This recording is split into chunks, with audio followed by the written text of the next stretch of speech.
Olá Mundo, sejam bem-vindos a mais um episódio aqui do podcast. Esse é o episódio 82 do Olá Mundo. Eu sou o Guilherme Rambo e junto comigo aqui está Fernando Boom. Tudo beleza? Tudo certo. E por aí? Como é que estão as coisas? Tudo certo por aqui também. A voz um pouco fanha, porque estive viajando e pra variar, um vírus me pegou. Pegou um vírus europeu. É chique. É um vírus chique da França. Le vírus. Le vírus, corração. Pois é, eu estive lá na conferência Swift Connection, que antigamente chamava French Kit. Pra quem não conhecia, talvez conhecia pelo outro nome, né? E, cara, foi uma conferência muito legal. Foi uma das mais legais que eu fui na minha memória recente. Claro que a de Tóquio foi especial porque foi em Tóquio, né? Mas não só por isso, a conferência foi muito boa também.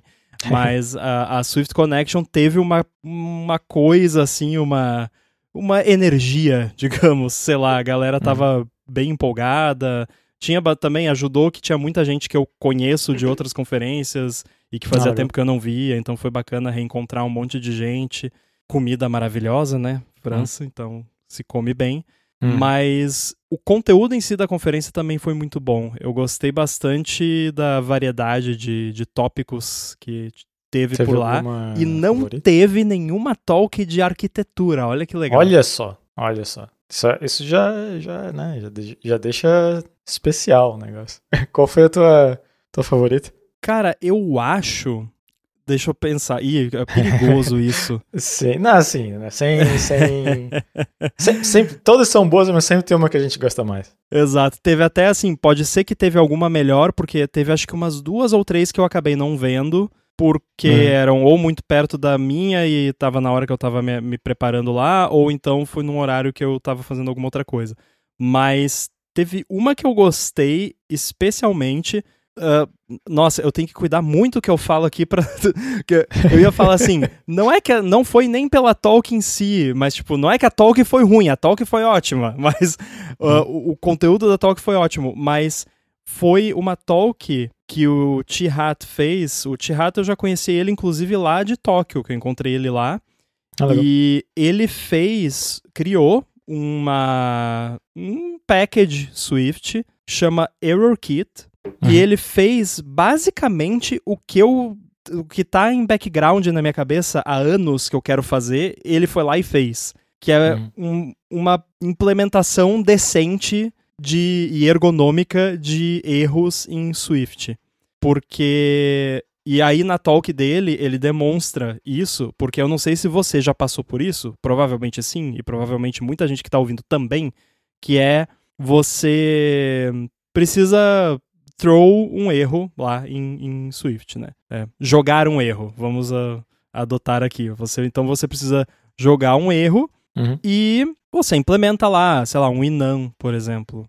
Enum, download error, sei lá. E aí você conforma com o protocolo error, né? Aí você vai lá e dá um throw e, sei lá, em algum lugar lá tem um catch que você manda mostrar o erro na tela e bota dentro de uma string o localize description.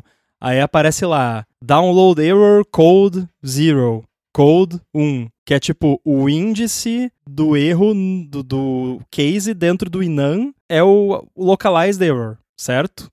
E se você implementar localized error, não funciona. Tipo, porque não é um requirement do protocolo. Daí você pensa, não, então eu vou dar o conformance com localized error. Também não funciona como você esperava. Ou seja, o negócio do erro em Swift é uma bagunça. Chatinho. É confuso e basicamente o jeito mais confiável que eu encontrei no passado de você ter um erro que você dá um throw e você bota esse erro na tela de alguma forma. Em AppKit, por exemplo, tem um método que acho que todos os responders implementam, que é present error. Então, frequentemente em AppKit eu vou chamar nsapp.presentError com o erro dentro de um catch de um erro que é para aparecer para o usuário. Se você implementar com NSError e colocar lá user info bonitinho, o alerta lá do erro fica bonitinho, com a título, a mensagem, sugestões do que fazer, fica lindo. Se você implementar só um enum, por exemplo, que é bem comum, vai aparecer lá, error, tarará, code, whatever, né, e não serve. Então, o que acontece? Você consegue implementar um conformance com error que fica mais bonitinho. Mas aí você vai estar dando implementações de propriedades que não estão descritas no protocolo. Porque você pode conformar com error sem implementar nada e vai compilar. Sim. E se você conformar com localized error, você pode implementar lá o localized description, mas não vai funcionar, não vai aparecer o localized description onde você esperaria. Então, o que o Chihat fez? Ele implementou essa biblioteca ErrorKit, que implementa um protocolo que é como, na minha opinião, deveria se chamar, que é throwable. E aí, nesse protocolo, throwable tem um único requirement obrigatório, que é user-friendly message. E ali você implementa o que você quer que apareça para o usuário. E aí tem N outras questões que ele implementou que ficou muito bom. Ele implementou... você pode implementar, por exemplo, o protocolo catching também. E esse protocolo, esse tipo de erro, você pode implementar, por exemplo, um enum, e esse enum vai ter um case com associated value, que é um erro genérico, porque daí, digamos que você quer criar um método que tem um type throws, e você quer pegar ali, né, catch um erro de uma biblioteca da Apple, por exemplo, você pode usar essa implementação. E tem um monte de recursos para hierarquias de erros, quando esse é o caso. Então, em vez de você ter ali no seu log, por exemplo, só o erro final, você tem toda a cadeia de erros que aconteceram até chegar no erro que apareceu para o usuário. É maravilhoso. É exatamente o que eu queria ter feito eu mesmo, mas estava, né, aqui na minha cabeça, em background, mas nunca me deu o trabalho de fazer. Ele foi lá e fez, o que é muito bom. Às vezes procrastinar vale a pena, tá vendo?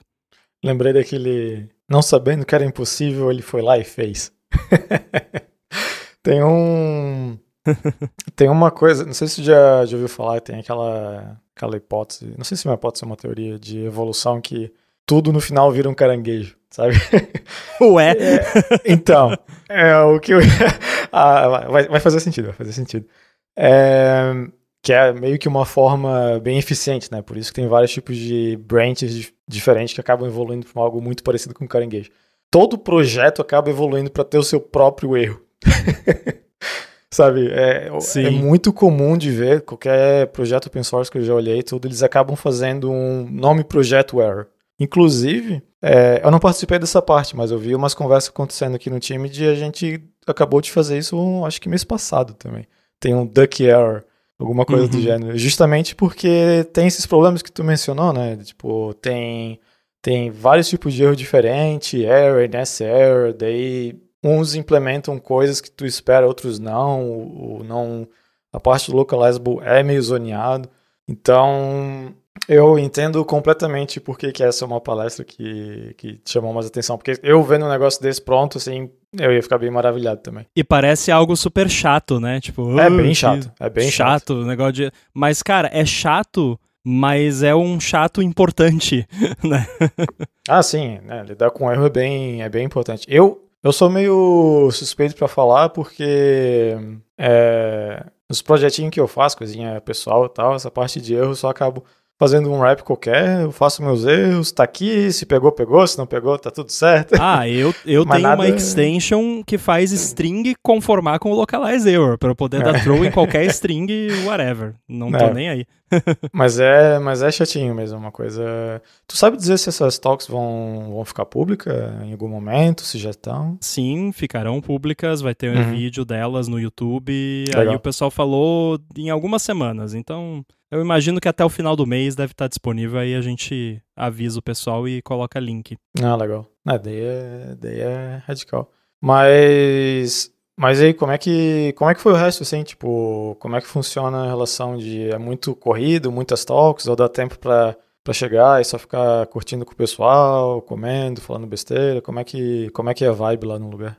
Não, foi bem legal, a organização eu achei muito bacana, eu achei que foi bem distribuído o schedule, assim, pra não ficar muito maçante, e para dar oportunidade de networking também. Conversei com bastante gente lá, tanto dos palestrantes quanto também a galera que tinha ido.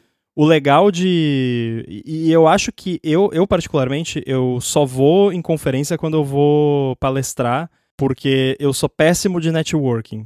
Porque eu sou aquela pessoa que a pessoa tem que vir até mim, eu não vou até ninguém, sabe? Então, e o legal é que depois que você apresenta a sua palestra, aí as pessoas te reconhecem e vêm falar com você. Então resolve esse problema, né? É um jeito bem trabalhoso de resolver esse problema, porque eu tive que preparar uma talk, né?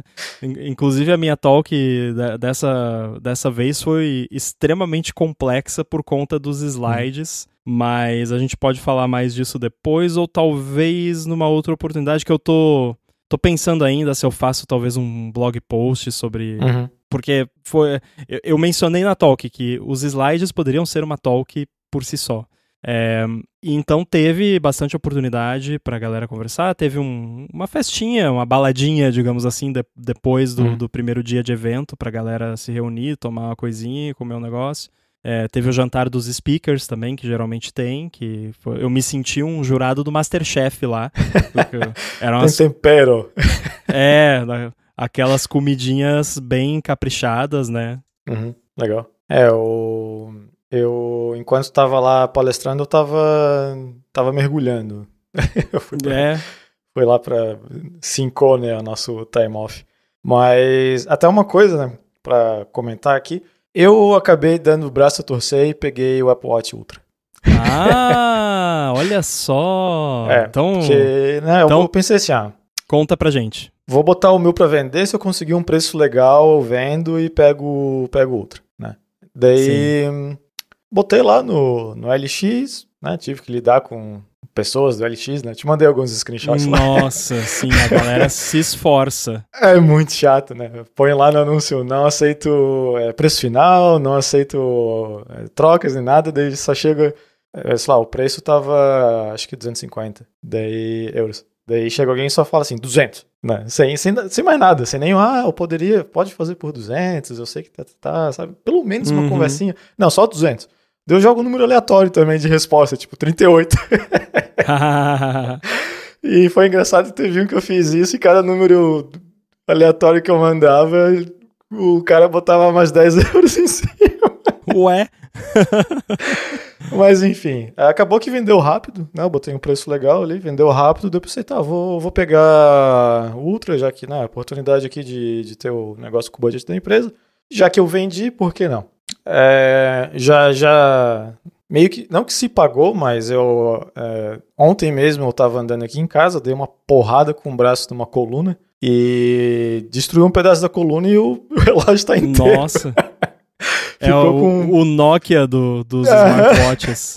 Não, quebrou um pedaço ali da tinta e tudo, e o relógio ficou tudo branco ali do lado. Eu pensei, meu Deus do céu, destruí esse negócio. Daí eu fui ver, eu passei o dedo e saiu tudo.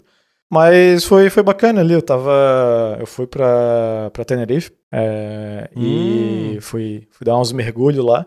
Daí fiquei brincando de relógio novo com aquele negocinho. Isso tem nos outros relógios também, né? Aquela coisa de dive e tal. Mas o bacana é que ele tem essa bateria gigante, né? Então nem precisava carregar todo dia. E eu não sei se comparado com o antigo, ele é diferente ou ele ainda é diferente entre os outros modelos, mas eu acho que ele é bem mais claro, tem mais nits do que o que eu tinha antes, né? Eu não sei como está em relação a essa série nova, mas em relação ao que eu tinha antes, eu sinto que ele está muito mais claro. Sim, com certeza. Eu não sei se a série atual tem a mesma quantidade, mas eu imagino que ele deva ter ainda um pouquinho a mais, né? Por ser o Ultra, tem que ter um boostzinho ali. Pois e eu achei muito bacana que enquanto eu mergulhava, eu botei naquele appzinho de dive, né? Que é muito legal. E mergulhava só no pulmão mesmo, nada fancy. E daí eu ia mergulhando e dava pra ver o relógio debaixo d'água e ver todos os números ali de profundidade e tudo mais, a temperatura da água e tal. Muito legal. Eu fiquei só brincando sei lá, tentar ir fundo pra tentar marcar o recorde do dive. né, foi triste, o máximo que eu consegui foi 2,2 metros. Nada impressionante, mas além disso eu já estava sentindo muita pressão no ouvido, eu não quis arriscar, entrar muita água no ouvido, daí... Enfim, tá lá marcado 2,2. Eu achei bem bacana, eu tô gostando bastante, eu tava com medo dele ser muito grande, porque eu não tenho um pulso grande, nada assim, né, eu não sou uma pessoa musculosa. Mas ficou legal, eu tô gostando bastante. E tem uma vantagem que eu não esperava. Pelo fato de ele ser maior, né? Ele é maior, então ele tem mais área de contato com o pulso. Então eu consigo deixar ele um pouco mais apertado até, e eu não sinto muita pressão, porque eu acho que espalha mais, né? A área de contato com o pulso. Então eu sinto que ele está mais preso no meu pulso, eu consigo mexer nele sem ele se mexer muito, tipo apertar os botões e tal. E ele fica mais parado no lugar. Então, sim, eu tô gostando bastante, bem, bem bacana. Eu botei o action button pra lanterna, porque é bem normal que eu, sei lá... É muito útil. Eu tô, sei lá, vendo TV de noite, alguma coisa assim, daí eu quero ir pro quarto, eu desligo tudo, daí eu só ponho a lanterna do celular, não, do Apple Watch agora, né, que eu tô não andando muito com o iPhone, e vou andando ali de boa. Bem bacana, bem legal mesmo. Só um detalhe importante, na verdade 2. Primeiro, qual a pulseira que você tá usando? Bom, nem sei o nome, ela é aquela... É uma de velcro, uma de velcro normal. Ela parece aquela... Pior que é a mesma de velcro que eu usava no outro relógio. Não é nenhuma Fancy Pants, não. Deixa eu ver o nome dela aqui. Mas ela é de tecido com um velcrozinho e tem uma coisinha nela, tipo um loopzinho ali, nem sei pra que serve esse negócio. É cheio das coisas de gente que faz esporte, né, que não é bem o meu mundo. É Loop Trail, eu acho o nome dela. Trail Loop, uma coisa assim. Meu nome me parece familiar. Loop Trail, isso. Tá, e outra coisa, você não dorme de Apple Watch, né? Não. Ah, tá. Não, porque isso é uma coisa que eu imagino que... Porque eu nunca nem considerei o Ultra, pelos mesmos motivos que você não havia considerado antes, mas mesmo que tudo isso que você falou se aplicasse também a mim, eu acho que não ia rolar pra mim porque eu durmo de Apple Watch. E eu gosto de dormir de Apple Watch porque eu gosto de ter ali os stats do sono.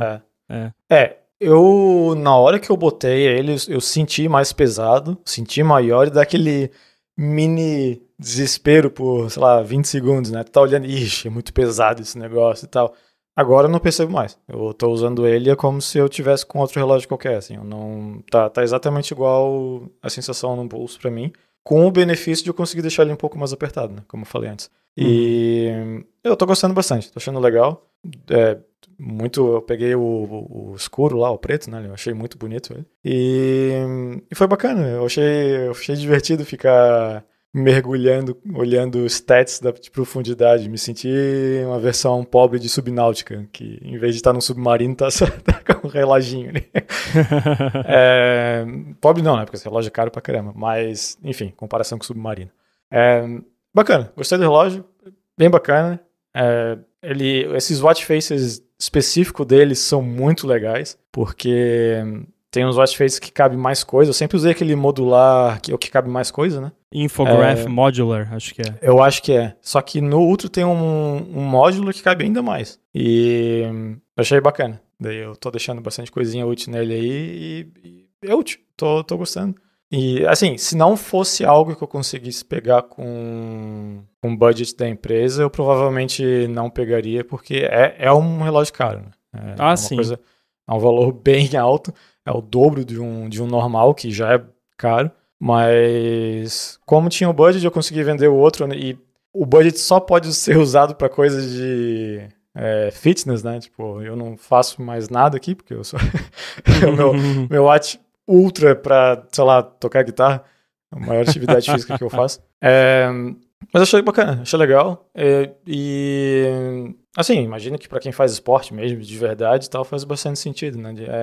Lá teve alguns momentos que eu vi o símbolozinho de satélite nele pra fazer os negócios, eu testei o demo de satélite e foi bem bacana. Isso é maneiro, Mas eu não tô eu não botei o chip de dados nele, né? Porque Até agora eu não vi a necessidade, mas eu acho que eu vou botar. Não é tão caro assim, eu acho que é 3 ou 4 euros a mais por mês e eu consigo ter o chip nele. E uma coisa que eu achei interessante é que eu tava assim, porra, que chato, vou ter que ir lá na Vodafone, que é a operadora que eu tenho, ter que até lá falar com os caras pra pegar um plano. Mas não, dentro do app do Apple Watch mesmo, tu vai lá, Setup Cellular, e aparece um modal com a página da Vodafone pra botar os dados e falar, comprei. Sim, já muito rolou legal comigo também aqui, eu acho que com a Claro também foi assim, já aparece ali, a Claro tem a opção aqui pra você, e aí você vai lá, pra galera vender mais fácil, né, claro. Pois é, não, eu achei muito bom isso, porque eu não tinha nem a mínima vontade de sair daqui e até, sei lá, o shopping, alguma coisa assim, pra loja da Vodafone e fazer um negócio. Mas enfim, como eu consegui vender o outro, peguei esse aqui. O iPhone ainda tô com 13, bonitinho. Durou muito bem na viagem, aliás. A bateria dele não decepciona, apesar do que dizem as más línguas. Mas só passei um fim de semana alongado lá. Muito, muito bacana ele. A gente tinha ido lá com meu time, né? Acho que foi 3 anos atrás, ou 4, nem sei mais. Mas uma das viagens da empresa aqui do time foi pra essa ilha, lá em Tenerife. Eu achei o lugar muito bacana, bem, bem bonito, assim. Engraçado que quando você fala Tenerife, o que vem imediatamente na minha cabeça é o acidente de avião que teve lá. Acho que eu ouvi falar disso aí. Foi nos anos 70, final dos anos 70, que foi o acidente mais fatal da história da aviação, 500 e poucas pessoas, que foram 2 747 que colidiram na pista no aeroporto lá. Enfim, mensagem trágica, mas enfim, porque o Tenerife me marcou por conta disso, que eu sou um pouquinho nerd de aviação e aí eu gosto dessas coisas, mas não que aconteçam os acidentes, obviamente, né, mas enfim, vocês entenderam. Eu me interesso pela história dessas coisas. Sim, aconteceu lá nos anos 70. Tenerife realmente parece um lugar muito bonito. É muito legal. E é bom que pelo menos aqui de Portugal, é relativamente perto, né? Um voo de 2 horas. Não tem que fazer imigração nem nada, porque é dentro da União Europeia, então é bem, bem prático, assim. Não é uma passagem muito cara, é rapidinho. E uma coisa legal de lá é que a água a temperatura em geral é relativamente estável, pelo menos comparado com aqui em Portugal, né? A água aqui é muito fria, é absurdo. Agora, quando eu fui lá agora, o relógio estava marcando 24 graus. Era friozinho, mas estava bem gostoso, dava para ficar na água de boa. Aqui em Portugal, estava vendo, a água tá 16 graus. Daí complica, né? Ficar na água de 16 graus. Eu fui uma vez numa praia e a água estava extremamente gelada, assim. E não é muito bem aquela coisa que tu acaba acostumando. Tá sempre gelado, sabe? Tipo... Sim, sim. Então, lá em Tenerife é geladinho, tu entra ali e tal, mas dá 30 segundos, tu já tá aproveitando o lugar ali. E é daqueles lugares com água bem transparentezinha. Botei o óculos, dá pra ver os peixinhos lá. Filmei um pouco, porque tinha um casezinho, sei lá, comprado em essas ilhazinhas de shopping, assim, com as coisinhas 3D printed, sei lá, mas tinha um casezinho, a gente tem um casezinho que ele é transparente, de plástico e veda, né? Sim. Então dá pra usar o iPhone debaixo d'água até. Então teve umas horas que eu tava ali mergulhando, peguei o iPhone e comecei a filmar ali e tal. O problema é que ele não é feito pra isso, né? O negócio é só pra não molhar o iPhone, só que como tava ali, então tem alguns momentos onde a câmera meio que tenta focar no plástico, fica tudo borrado e tal. Mas é um negócio meio amador, mas funcionou, ficou legal, deu pra ver os peixinhos brincando lá debaixo d'água. Foi bacana. Não teve muita conversa de Swift. Assim tem que ser, né? Desliguei tudo, questão de trabalho, assim, tirei as notificações, tudo, e dei uma relaxada lá, porque tava precisando. É bom de vez em quando dar uma desligada. Eu nem vi notícia, não vi nada, só dei uma relaxada lá. Foi bom. Maravilha. Agora, você recentemente mencionou problemas de áudio, né, no macOS Tahoe. Sim, é bem, bem chatinho, né, que fica dando aqueles quebradinho assim, daí tem que usar o QAll, Core Audio, sei lá o que e tal. Core Audio D.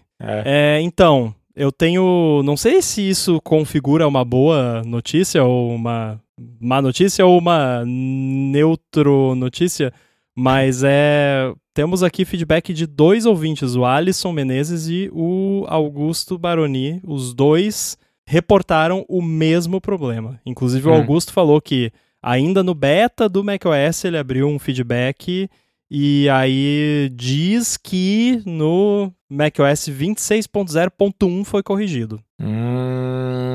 Sei não, hein, porque aconteceu comigo hoje. Eu tô no ponto 1. Não, mas é ponto 0.1. Você tá no ponto 0.1. Ah, tá. 0.1. É, porque tem o beta do macOS 26.1 que tem vários bugs que foram corrigidos no ponto 0.1 que não foram no ponto 1. Se bem que saiu um novo beta do ponto 1 hoje, quando estamos gravando, e daí talvez nesse eles já deram o merge lá das branches e já corrigiu tudo. Não, aqui eu ainda vi o problema e de fato não tá acontecendo tanto que nem antes, mas tá, e parece que um trigger grande de começar o downfall ali do sistema de áudio é compilar um app e rodar no simulador. Mesmo depois que tu matar o Xcode, matar o simulador, matar tudo, o áudio continua comprometido. Então, eu não sei o que tá rolando, mas é chatinho. Aconteceu uma vez só hoje, então não é o fim do mundo. Mas enquanto isso, no macOS Sequoia, que eu ainda estou usando aqui no meu Mac de podcasting, eu estou inclusive rodando o beta mais recente do macOS Tahoe no VirtualBuddy, numa máquina virtual. Tá rodando aqui e ao mesmo tempo eu tô gravando no Audition com um monte de coisa aberta e tá tudo de boa. Por enquanto, né? Até eu falar, daqui a pouco dá ruim. E já que tá falando de uma treta nova aí que eu comprei, chegou o AirPods Pro 3 novo aqui. Opa, então vamos falar disso também, porque eu ia comprar na minha viagem, né? Ia, porque tava esgotado lá, não ia ter só no final do mês, pelo jeito saiu bem, ou tinha muito pouco estoque no lançamento, mas já saiu aqui no Brasil e eu já encomendei, deve chegar essa semana. Aí no próximo episódio eu conto a minha experiência, mas... E você tá usando eles já há quanto tempo? Faz... não lembro. Uma semana e meia? 2 semanas? Não lembro. Acho que uma semana e meia. Um bom tempinho, então. Já dá pra dizer se rolou. Então, primeira coisa, o noise cancelling é absurdo, né? Comparado com o primeiro, então, que é o que eu tinha. É muito bom. Quando ele chegou, tava rolando umas obras aqui perto de casa, então foi um bom teste, né? Eu botei ele, né? De fato, dá para escutar um pouco o som da obra, era um som alto e tal, só que é absurdamente eficiente. Daí eu fiquei comparando, eu botava o primeiro e esse. Quando eu botava o primeiro, parecia que não tinha noise cancelling daí, porque tava tão acostumado com aquela intensidade de noise cancelling que quando eu ia para um menor, parecia que eu tava quase que no Transparency Mode. Daí eu tinha que confirmar que eu não tava no Transparency, apertar ali e não, de fato tá isolando o som, só que não é tanto. Então, isso é muito bom, 0 reclamações. Porém, se eu tô num ambiente extremamente silencioso e eu ponho eles, eu escuto um chiadinho. Sabe aquele som de noise cancelling que tem um... bem baixinho. Eu escuto, só que assim... Quando eu não tô escutando música, eu não tô fazendo nada, eu tô só com noise cancelling, é bem perceptível, pra mim, pelo menos. Então, eu vi umas outras pessoas comentando sobre isso no Reddit. É o tipo de coisa que tu vê os vídeos do YouTube e tal, os caras só falam mil maravilhas e nunca dá esses detalhezinhos, né? Porque os caras devem testar só em, sei lá, no estúdio deles, com música, sei lá o quê. Mas, quando eu ponho o AirPods Pro 1, é zero, assim, eu não escuto nada de ruído. É como se eu não estivesse usando nada. Esse eu já escuto. Então, pra mim, incomoda um pouquinho que eu tenho esse sonzinho chato, né? Como se fosse aquele som de... Quando tu põe a mão no ouvido, sabe? Som de concha, sei lá. Som de concha. Eu acho que esse é o termo mais apropriado. Exato, termo científico. Isso. E é um pouquinho chato, assim. A qualidade do áudio é muito boa, o noise cancelling, como eu falei, é fantástico. E outro detalhezinho é que o primeiro AirPods, eu podia usar ele o dia inteiro e eu não sentia nada. Esse, depois de umas horas, eu sinto uma leve dorzinha no ouvido, assim. Porque ele tá encostando nos lugarzinhos meio diferentes do outro. Eu não sei se é algo que que eu consigo ajustar. Eu tô sempre ajustando, assim, pra ver se eu acho um ponto específico. Agora eu tô usando ele o dia inteiro. Inclusive, eu tô usando agora e eu não tô sentindo nenhuma sensibilidade na minha orelha. Então, tá ok. Mas, assim, a bateria dura bastante, É muito bom, é um aparelho muito bom. Eu só gostaria que, de fato, essa questão do noise cancelling fosse... Eu não sei se é porque simplesmente é a física do negócio e não tem o que fazer. Como o noise cancelling é extremamente potente, então esse sonzinho vai existir e não tem o que fazer, sabe? Eu não sei se esse é o caso. Mas no outro não tinha. Então, nesse aspecto, apenas nesse aspecto, pra mim foi um downgrade grande. Sim. Mas eu ainda tô feliz com a compra, assim. É um aparelho muito bom, tá cumprindo o que, né, promete fazer em relação à bateria durar bastante, a qualidade do áudio ser boa e principalmente de isolar ruído, né, que pra mim é o mais importante. Então, é bom, eu só recomendo que, sei lá, se for uma pessoa bem sensível a sons, assim, dá uma pesquisada, ver se tem alguém que consegue expor o som de um jeito melhor do que eu tô não fazendo aqui. Ou testar de algum amigo, alguma coisa assim, antes de comprar. Porque dá pra perceber, né? Parece que tem um chiadinho assim no fundo e... Eu tava bem incomodado nos primeiros dias, né? Até porque tem aquela coisa aquela decepçãozinha, né? Quando Sim. chega, né? Compra um negócio novo, né? E tal. Mas agora eu já meio que acostumei, assim. Não é algo que eu ponho e já fico procurando e meu Deus, tá com aquele som chato. É natural. Só que quando eu acabo indo pro outro AirPods, seja lá qual motivo, porque agora eu tenho um no escritório e um tá na mesa de cabeceira da cama, daí eu percebo, né, que tem essa diferençazinha. Esses AirPods Pro de terceira geração, eles estão causando alguns problemas para algumas pessoas e não é que... É bem como você falou, não é que o produto é defeituoso necessariamente, mas eu acho que principalmente pega muito o fato para quem já era usuário de AirPods Pro, porque é um produto totalmente diferente. Sim. Só que ele não é diferente. Tipo, você olha ele é igual, parece igual, né? Mas na hora que você coloca no ouvido, ele é diferente, porque a forma como ele encaixa no ouvido é diferente. Ele entra mais no canal auricular, pelo que o pessoal falou. E aí tá exigindo uma certa adaptação, né? Sim. Claro que tem certas coisas, por exemplo, esse lance do entre aspas, chiado que você menciona, eu não sei, eu acho isso estranho. Não me parece normal, me parece algo que deve ser corrigido com um update de firmware, ou então é algum problema de hardware. Não me parece ser algo que é by design, porque eu não acho que esteja correto o fone ficar fazendo qualquer barulho sem estar tocando nada, né? Então, eu acho até curioso... os AirPods, sem ser o Pro, de quarta geração, eles têm o cancelamento de ruído e eles têm uma característica curiosa. Eles não têm a borrachinha dos AirPods Pro. Então ele não tem essa vedação passiva, né, esse cancelamento passivo físico ali. E eu acho que por conta disso, ele só ativa o cancelamento de ruído quando tem som passando por ele. Eu reparei isso já. Tipo, se eu coloco os AirPods de quarta geração com cancelamento de ruído ligado e não tem nada tocando, ele meio que não cancela. Aí eu boto algo pra tocar, pode ser só um white noise ou um barulhinho de onda do mar, que eu gosto de usar às vezes como som ambiente, aí ele ativa o cancelamento. E eu tenho uma teoria que isso é porque ele faria um chiado se não tivesse algo tocando, porque ele não tem uma vedação como os AirPods Pro tem. Então a minha teoria é que esse chiado que você tá ouvindo é alguma coisa relacionada à vedação, que tá escapando por algum lugar que mesmo você não percebendo, e aí tá rolando isso. Eu testei todas as borrachinhas, todas mesmo, inclusive em combinações diferentes pra ver, porque às vezes é normal, né? Tu pode ter um ouvido que precisa de um S e o outro precisa de um M. Sim. Mas eu acabei ficando com a borrachinha do S nos dois. O chiado eu escuto em todas elas. Eu fiz o testezinho da vedação lá do app, ele disse que tá tudo certo. E inclusive eu fiz até uma coisa que eu achei bem bacana, não sei se tinha no outro AirPods, mas tem um testezinho de... esqueci o nome, pra ver se tu tá surdo. Teste de audição. Isso. E pra mim deu que tá bem... que eu tenho audição bem boa, assim, né? Tipo, escutando as frequências bem baixas e tudo mais. Boa. O que não é necessariamente uma coisa boa, porque eu não gosto de barulho. Então se eu perdesse um pouquinho de capacidade auditiva, eu não ia reclamar. Então dá pra ver que o fone tá funcionando bem, assim. Ele tem o seu... Só que, de fato, ele tem esse ruidinho. E eu vi no Reddit mais pessoas com isso. Então... eu vou esperar um pouco para ver se tem algum update de firmware, alguma coisa assim que resolve isso.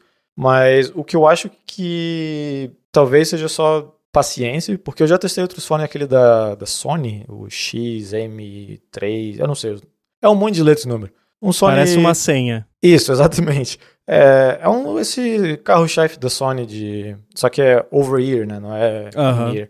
Só que é do modelo de, sei lá, 3 anos atrás, é o 3, alguma coisa 3. Enfim, quando eu ponho ele, eu escuto esse mesmo som, sabe? Só que é meio um chiadinho assim no fundo, é exatamente igual. E eu até achava massa, o AirPods eu acho bem mais massa porque não tem isso. Então, eu não sei se é realmente por causa da potência, porque a potência daquele cancelamento de ruído da Sony é muito boa mesmo. É melhor do que o meu antigo 1, né? Então, talvez seja o nível de cancelamento que acaba dando isso.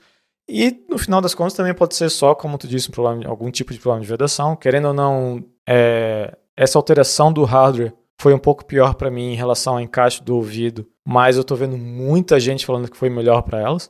Isso é muito aleatório, né? Vai muito da sua fisionomia. É sorte, basicamente, né? Não tem muito o que fazer. Tem que ver se você deu sorte no sorteio de ouvidos. E, infelizmente, nas lojas não dá para testar, né? Porque esse é um negócio meio nojento. Então, é na sorte mesmo, porque o AirPods 1, eu lembro quando saiu, muita gente reclamava que caía do ouvido, não dava pra fazer esporte, sei lá, ok, pra mim sempre foi perfeito, sempre encaixou bem, nunca tive problema nenhum. Inclusive, acho que tem o Rafael Fishman, né, do Mac Magazine, acho que ele tinha esse problema. Se eu não me engano, com ele o 1 não funcionava e agora o 3 tá de boa. Então é a loteria do ouvido, né? Compra o negócio e vai na sorte. Mas assim, encaixa bem, o negocinho da dor que eu falei é bem pontual, assim, não é nada que é horrível. Eu vi gente no Reddit com fone com sangue, assim. Eu usei fone e começou a sangrar e tal. Pô, é um azar gigante, né? Olha... Não sei como. Eu né? Não quero menosprezar o sofrimento alheio, mas eu acho difícil chegar ao ponto de sangrar só de você... usar os fones. Eu acho que essa pessoa já tinha alguma coisa ali. Pois é. Talvez, não sei, às vezes acontece de dar uma espinhazinha no explodiu no espinha ouvido. Então sei lá, eu acho que foi alguma coisa assim, porque eu acho muito difícil o fone por si só, que ele é todo liso, não tem onde ele vai, porque tem que rasgar a sua pele pra sangrar. Pois é. E eu não consigo ver ali onde que teria uma superfície nos AirPods, né? De repente a pessoa deu azar, sei lá, tinha um grãozinho de areia, sei lá, ali, alguma coisa. Porque eu não acho que foi só de usar os AirPods, né? Mas sobre o conforto, eu vi algumas pessoas falando algo que pode parecer, que parece muito contraintuitivo, que algumas pessoas que estavam achando desconfortável os AirPods Pro 3 passaram a sentir maior conforto aumentando o tamanho da ponta, em vez porque naturalmente você imagina, tá doendo, tá apertando, sei lá, vou diminuir, mas eu acho que é uma questão de achar o tamanho certo, que pode ser para maior, porque eu imagino que talvez esse desconforto venha do corpo dos AirPods pressionando ali num lugar que acaba doendo, porque a ponta não tá fazendo isso. Então acaba que você tá pressionando o plástico duro em vez da ponta que é mais macia. E tem o lance também que a ponta tem que amaciar, leva uns dias pra amaciar, né? Igual bota, né? Compra uma bota, tem que esperar um tempinho até ela ficar boa. Tipo isso. Não, mas é um aparelho legal, sim. Eu gostei. Tem umas coisinhas diferentes, né? Tu põe ele pra carregar e faz um sonzinho, assim. Olha só que bonitinho. Isso já tem no de segunda geração. É porque... É que os AirPods de segunda geração, na verdade, são 3 modelos diferentes dos AirPods Pro de segunda geração. Teve o original, aí teve uma versão revisada, que eu acho que lançou junto com o Vision Pro, talvez, que daí tem suporte a low latency, e aí teve a versão com a caixinha USB-C. Então efetivamente, já estamos nos AirPods 6, 7, sei lá, 6. Os AirPods Pro 6 já. Já teve um, aí o 2 teve 3 versões. Não, então é o 5. A matemática já foi embora, é muito tarde. Então, assim... E aí, mas se eu não me engano, já desde da primeira versão dos AirPods Pro 2, já tinha os sonzinhos da caixinha, que é a caixinha com Find My, né? Pois é. E dá pra desligar, inclusive o que eu fiz, porque, sei lá, você tá de noite ali, bota no carregador e plim, né? Então, eu até pensei nisso, mas como eu tô usando o AirPods 1 na mesinha de cabeceira, eu acabei não deixando. É bonitinho o somzinho. Isso que eu tiro som de tudo possível. Eu acho que meus iPhone nunca fizeram um som na vida deles, coitados. A primeira coisa que eu faço é, né, fazer o cliquezinho lá. Meu Apple Watch eu nem saberia se tivesse com defeito na caixinha de som. O meu também. Não faço ideia. Inclusive, falando no Apple Watch, eu confirmei. O Ultra tem 3.000 nits e o normal tem 2.000. Então, ele é mais... 1.000 nits a mais. Ele é mais nitado. Então faz diferença. Até porque eu percebo isso quando eu ligo a lanterna, porque eu usava a lanterna no outro também, né? E esse aqui ilumina bastante, assim, é quase a lanterna do telefone, assim, é louco. Eu lembro que a primeira vez que eu vi a lanterna do Apple Watch, eu pensei, tá aqui, coisinha meio tosca, né? Só uma tela branca aqui. Daí tu gira, né? Porque se ele tá apontando pra você, ele fica meio fraquinho. Daí tu gira ele pra apontar e ele... É maravilhoso, porque... É muito bom, faz todo sentido. Se tá virado pra você, ele não quer te cegar, né? Você já tá no escuro com a pupila dilatada ali. É muito legal. Vai voar uma luz na sua cara, né? Pá! Aí vai doer. Então, quando você vira o pulso pra longe de você, ele ativa o modo brilho ali. Eu acho até que a tela vai um pouco além do que ela vai normalmente, justamente porque pra funcionar como uma lanterna mesmo. É muito legal. E eu já dei essa dica, acho que no ADT, tem uma lanterna no Apple Watch, que quando você abre a lanterna tem várias opções da lanterna, tem uma que é vermelha.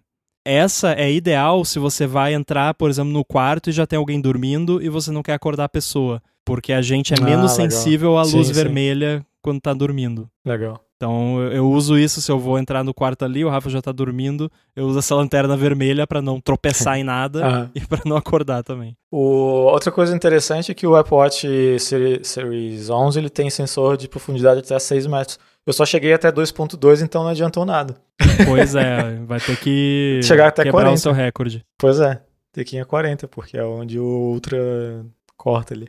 Mas a bateria dele é muito bacana, assim. Tipo, eu nem me incomodo mais, inclusive porque eu não tô com chip, né? Não tô com a rede móvel, então toda a bateria tá sendo só pro relógio mesmo. Tipo, nada de... Maravilha. Bem bacana. Bom, vocês aí que estão com as coisinhas novas, brinquedinhos novos, contem pra gente o que vocês estão achando, se tá legal, se não tá, se tá útil, se estão ouvindo som de concha também, e se tá sangrando o ouvido e essas coisas.